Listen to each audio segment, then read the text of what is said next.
¿Será este el fin de la raza humana? El futuro es ahora. Quédate hasta el final del video para descubrir todos los secretos.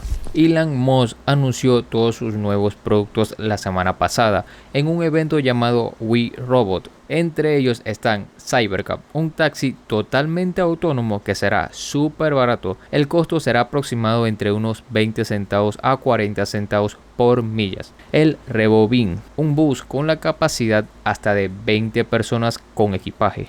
Dismal, where it's not a future you want to be in.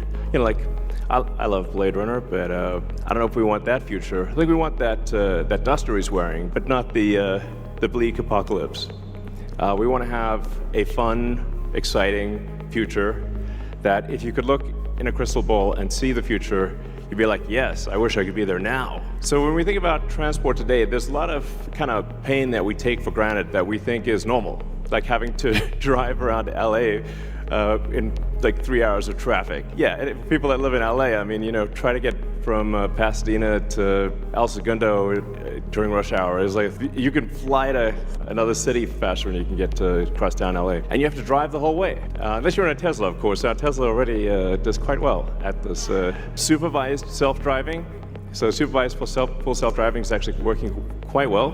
I'm sure there's people in the crowd, you're using that. So we'll move from supervised full self-driving to unsupervised full self-driving, where the car, you could fall asleep and wake up at your destination. But there's also a challenge for a lot of people that cars cost too much. I mean, when you factor in everything that goes into a car, and the car insurance, and the car payments, and the storage of the car, it's very expensive. So with, and you say like how often how many hours a week are cars used? Your average passenger car is only used about 10 hours a week out of 168 hours. So the vast majority of the time, cars are just doing nothing. But if they're autonomous, they could be used, I don't know, 5 times more, maybe 10 times more. So you could actually, for the same car, would have 5 times as much value, maybe 10 times as much value. There's 168 hours in the week, and like I said, only 10 of them are used for driving. So, and then a bunch of those hours are looking for a parking spot. With autonomy,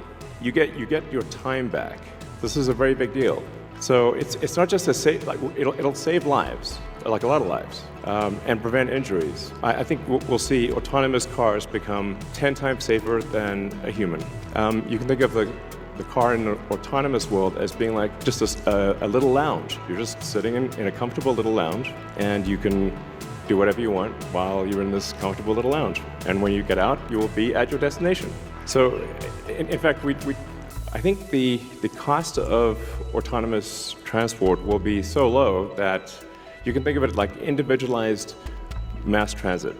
The average cost of a bus per mile for a city, not the ticket price because that is subsidized, but the average price is about $1 a mile. Whereas the cost of Cybercab, we think probably over time, from the operating cost is probably going to be around 20 cents a mile. And price, including taxes and everything else, probably ends up being 30 or 40 cents a mile. We expect the cost to be below $30,000. And I think there'll be an interesting, business model where, like, let's say somebody is an Uber or Lyft driver today, where they can actually sort of manage a fleet of cars and sort of manage, 10, 20 cars, and just sort of, take care of them like a shepherd tends their flock. I think that'd be pretty cool.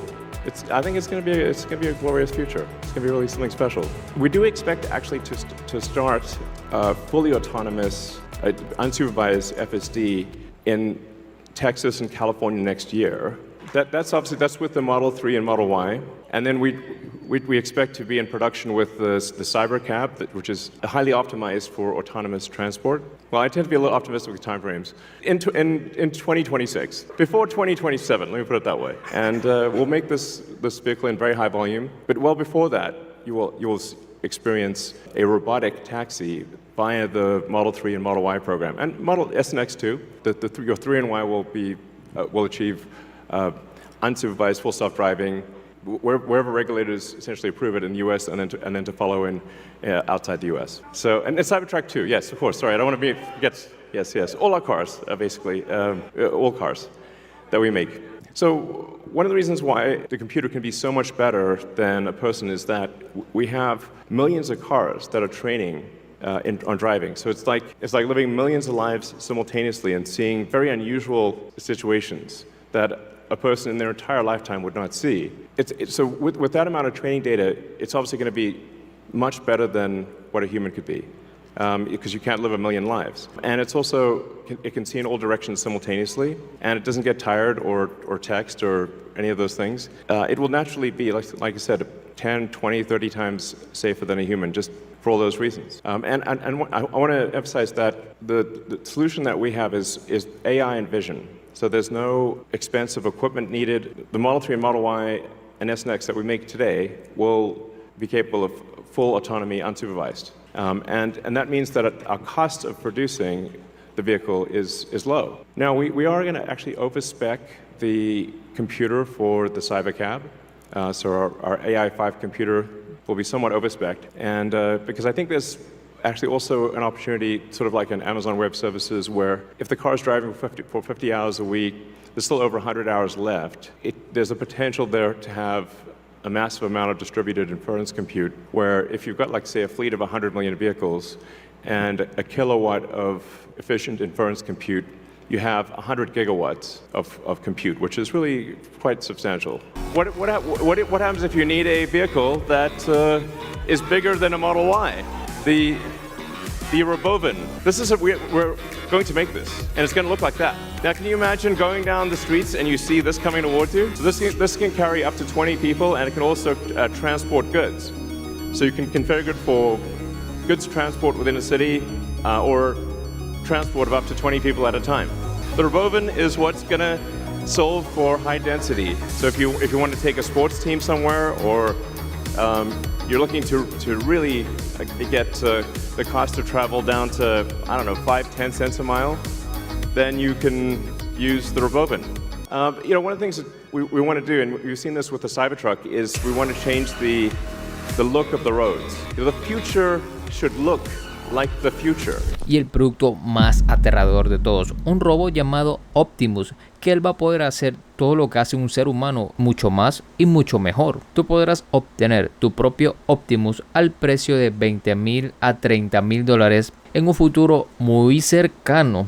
Elon Musk dijo que en el 2026 comenzará la producción del Cybercab y el Robovan. Ya solo faltan 2 meses para que se termine el año, entonces solo faltaría un año más. Es una locura qué tan rápido estamos yendo. It applies to a humanoid robot. It's the same techniques. It's just a robot with arms and legs instead of a robot with wheels. And we've made a lot of progress with Optimus. And as you can see, we started with someone in a robot suit, and then we've progressed dramatically year after year.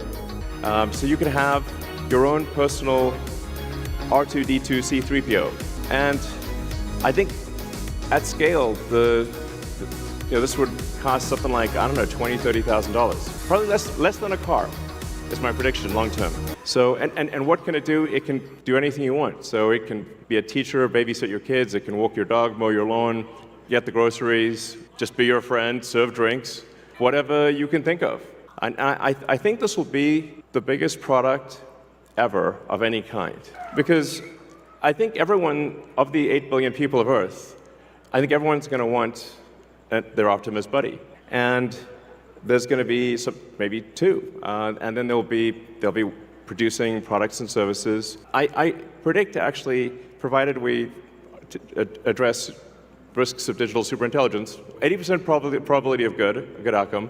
The cost of products and services will decline dramatically. Basically, anyone will be able to have any products and services they want. A mí me encanta la innovación, pero lo único que pensé cuando vi esto, ¿cuál será el precio a pagar? Y no estoy hablando de lo monetario.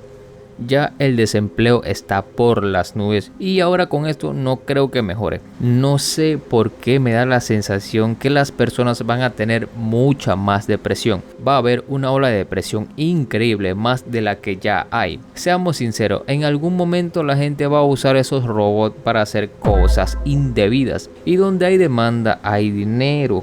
Y lo que viene es casi imposible de competir. Lo que me refiero es por qué tendría que conformarme con una chica normal, cuando puedo tener a la chica de mis sueños y mejor. Por ejemplo, si yo pudiera tener a Sofía Vergara en la puerta de mi casa con tan solo un clic, ¿tú crees que mucha gente no lo haría?